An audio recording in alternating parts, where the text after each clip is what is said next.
आपण रोज निर्णय घेतो, पण योग्य काय आणि अयोग्य काय हे ओळखतो का? समर्थ सांगतात, जगात जे निंद आहे ते सोडा आणि जे वंदनीय आहे ते स्वीकारा. इतकंच केलं तरी तुमचा स्वभाव बदलेल आणि स्वभाव बदलला की आयुष्य बदलतं. समर्थ रामदास स्वामी या श्लोकामध्ये योग्य आणि अयोग्य याची ओळख करून देतात. चला जाणून घेऊया हा पुढील श्लोक.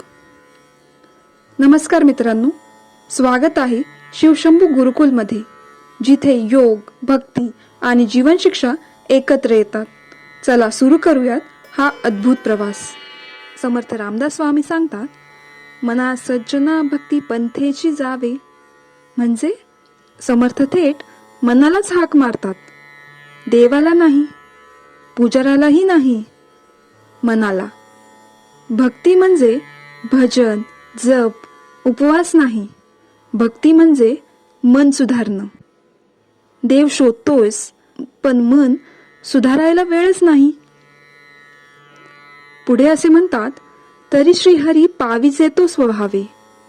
म्हणजे देव मिळवायला कष्ट लागत नाही, कपडे बदलायचीही गरज नाही, दाखवायची तर मुळातच नाही. फक्त स्वभाव बदलावा लागतो. स्वभाव वाईट असेल तर देव दारात उभा राहूनही आत येत नाही. पुढे असे म्हणतात, ज्याने निंद ते सर्व सोडून द्यावे. समाजात जे लाजिरवाणं आहे ते देवाला आवडणार नाही. निंदा, फसवणूक, दुटपीपणा हे सगळं सोड. देव फसवता येईल, पण समाजातील निंदा पाठी लागते. पुढे असे म्हणतात, ज्यांनी वंद ते सर्व भावे करावे. जे काम केल्याने लोक मान झुकवतात तेच काम करावं. भावे म्हणजे दाखवण्यासाठी नाही, मनापासून.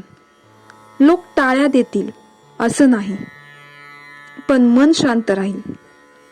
हा श्लोक सांगतो, भक्ती म्हणजे देवाकडे जाणं नाही. भक्ती म्हणजे वाईट सोडणं आणि चांगलं जगणं. जो निंद सोडतो आणि वंदनीय जगतो तोच खरा भक्त.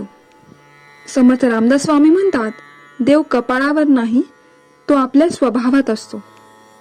शेवटी एकच सांगते, मन सांभाळा, कारण मन सांभाळलं की जीवन आपोआप सुधारतं. हे शब्द मनाला लागले असतील तर लाईक करा, शेअर करा आणि असेच मनाचे श्लोक डिकोड करण्यासाठी चॅनलला सबस्क्राईब नक्की करा.